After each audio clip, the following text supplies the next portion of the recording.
I laughed when Ethan said he'd never share me, like love was something you could own, like jealousy was proof of devotion. It felt innocent then, his possessiveness, almost romantic. But somewhere between late-night confessions and the thrill of open honesty, I asked for more.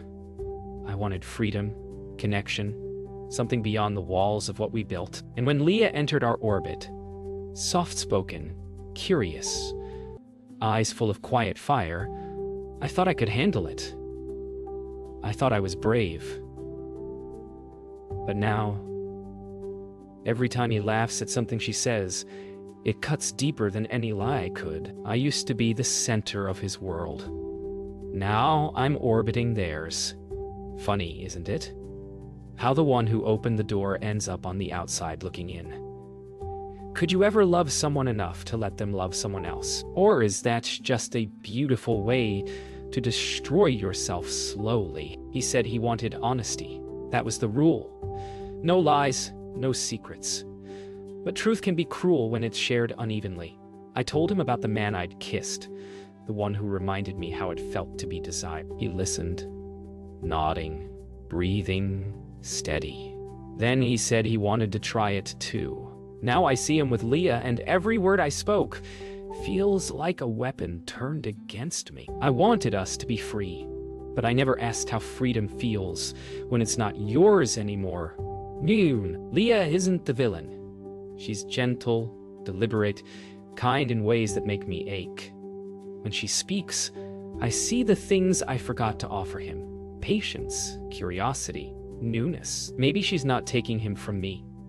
Maybe she's showing him the parts of himself I stopped seeing. But that doesn't make the jealousy any softer. The first night we all shared the same space. Silence did most of the talking. Every touch felt like a question. Every glance, a confession. I could feel his pulse quicken when Leah laughed, and for a moment, I wondered if love could really multiply, or if it only divides. Later, when the lights were off, and I could only hear them breathing, I realized something quietly devastating. I wasn't afraid of losing him. I was afraid of being forgotten. Love had always made me feel chosen. Now it was asking me to share that choice. I used to think jealousy was poison, something to purge, something beneath me. But it's not poison, it's grief, a mourning of attention that used to be mine. When Ethan smiles at Leah, I feel my own reflection fading in his eyes. It's not that I want to stop him, it's that I want to feel seen again. The irony stings. I was the one who asked for openness, but I didn't realize that meant opening my own wounds too. Ethan tells me it's different with Leah. She listens, he says. I almost laugh. I used to listen too before every word became a landmine. But I nod. I say I'm proud of him. I say this is growth. Then I walk into the kitchen, grip the counter, and breathe through the ache. Maybe I wanted this experiment to prove I was strong. Instead, it's proving I'm still human. Leah found me crying once. I told her it wasn't about her, but it was.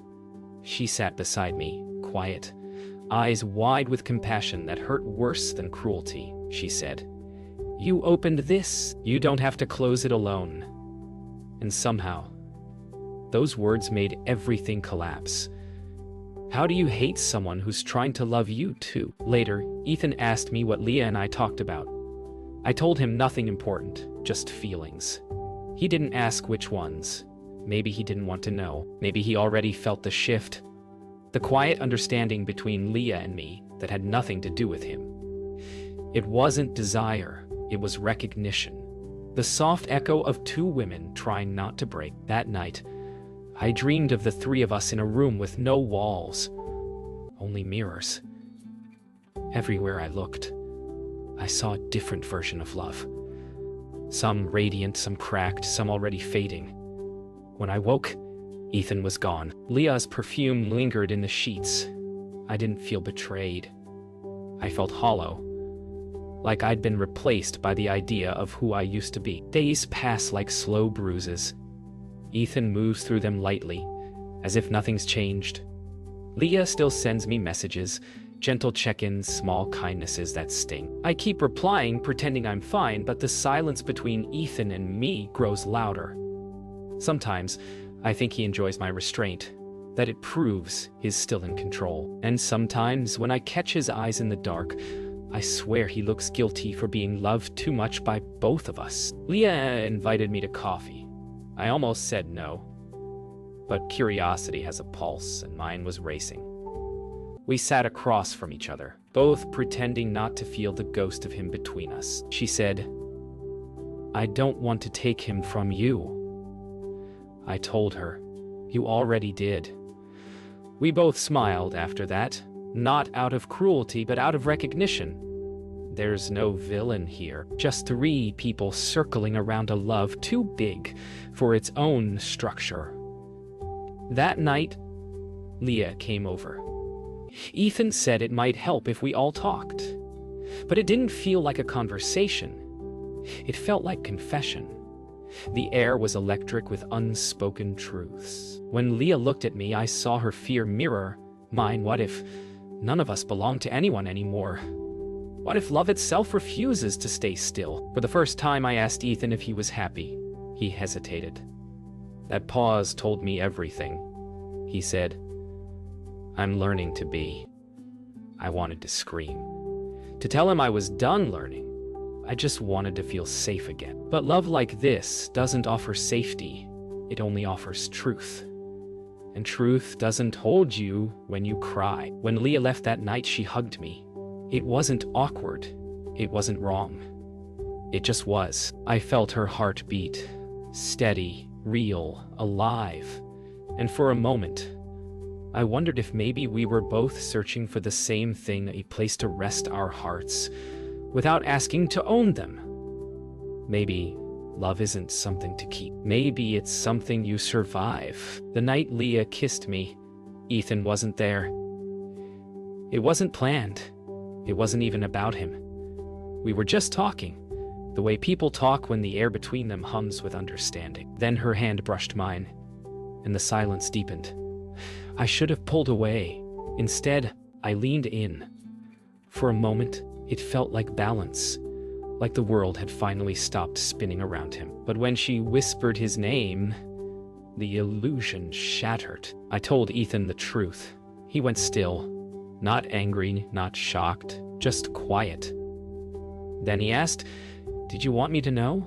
I didn't answer. Maybe I did. Maybe I wanted him to feel what I felt all along. The sting of wanting someone who belongs to more than one heartbeat. But the look in his eyes wasn't pain. It was understanding. And that hurt more than anything. And that hurt more than anything. Leah didn't apologize, and neither did I. Instead, we sat together in the park the next day, both wrapped in the same kind of silence that only honesty can create. She said, "It's strange, isn't it? How love keeps stretching until it snaps." I told her. Maybe it doesn't snap. Maybe we just stop holding on. We laughed, but it sounded like grief. That evening, Ethan asked if we were still use. The question felt too small for what we'd become. We weren't use anymore. We were fragments of something larger and messier, something that defied every label we tried to give it. I told him I didn't know, and for the first time, I think he believed me. That night, I dreamed of Leah's laughter and Ethan's touch intertwining, and woke up realizing I didn't know which one I missed more. The truth is, love was never the problem. Expectation was. Maybe we were all too afraid to admit that sharing doesn't mean splitting. It means surrender. Ethan called us together, said he wanted clarity. The word sounded like surgery, clean, cold, necessary. Leah sat beside me on the couch, her hands folded neatly in her lap. Ethan paced, eyes red-rimmed but dry. "I can't keep doing this," he said. For a second, I thought he meant the three of us. But he meant the pretending, the constant trying to make something right that was never supposed to be simple. I wanted to argue, to defend our chaos. Instead, I stayed silent, afraid that any sound would make it real. He said he loved us both, but differently, and somehow that hurt more than if he'd chosen one. Leah cried first, not because she was heartbroken, but because she understood. I didn't cry. I just watched the two of them, and for the first time, I saw what I had built: not freedom, not liberation, but a mirror of my own fear. We were all reflecting each other's loneliness, just in different shapes. Leah reached for my hand. I let her. It wasn't romantic, it was survival. Ethan watched us, something soft breaking inside him. He said, "You two have something I can't touch." I wanted to tell him that wasn't true, that everything we had was built from his heartbeat. But maybe that was the point. It couldn't survive inside just one body anymore. Later, Leah left quietly, her perfume lingering like an echo. Ethan poured himself a drink, handed me one too. We didn't toast. We just sat there, two people who had loved so fiercely they'd burned through the shape of what love was supposed to look like. He said, "You were right. We needed to grow." I looked at him and whispered, "I didn't mean this." When I finally went to bed, I didn't expect him to follow, but he did. He lay beside me, not touching, just breathing. The rhythm of familiarity still alive between us. I realized then that love doesn't end. It just changes shape, shedding versions of itself until only truth remains. And truth, when it's quiet enough, sounds a lot like peace. Weeks pass without rules, messages, or updates. Just silence. The kind that stretches long enough to become comfortable. I start walking again, cooking, reading.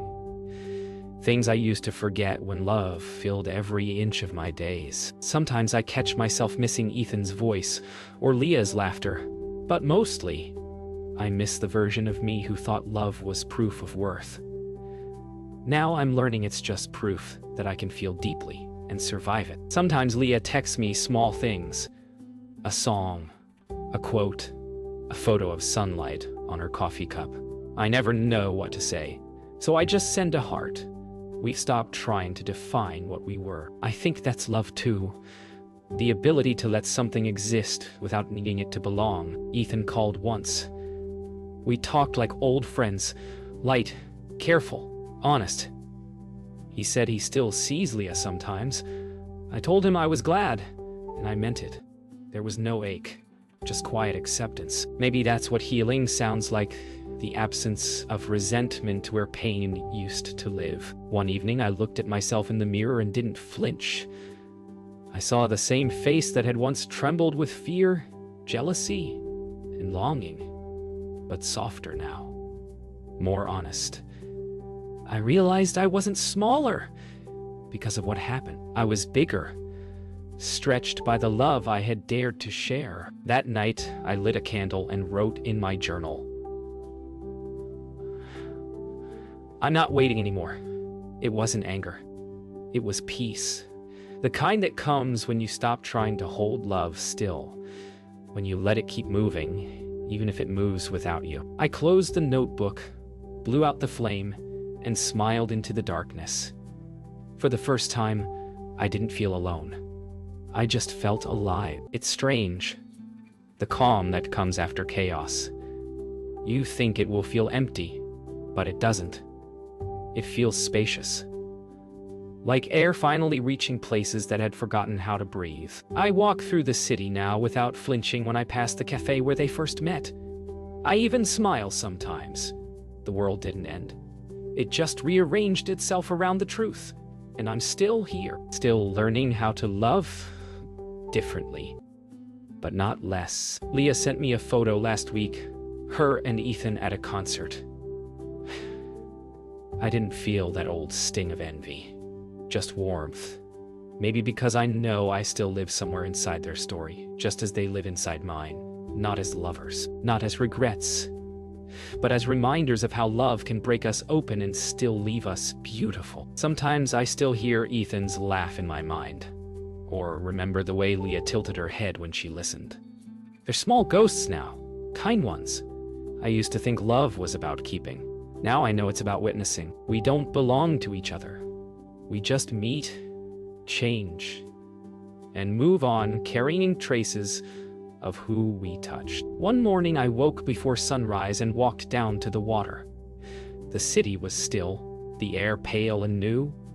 I watched the sun rise alone, and for the first time, it didn't feel like something was missing. It felt like everything was exactly where it should be, even the parts that no longer belonged to me. I laughed today, really laughed, when a friend told me she could never share her partner. I said, I used to think that too. She asked if I'd do it again. I told her I don't need to. Love doesn't have to be open to be honest. It just has to be chosen freely, every day, even if that choice is to let go. I used to beg for his attention. Now I give mine back to myself.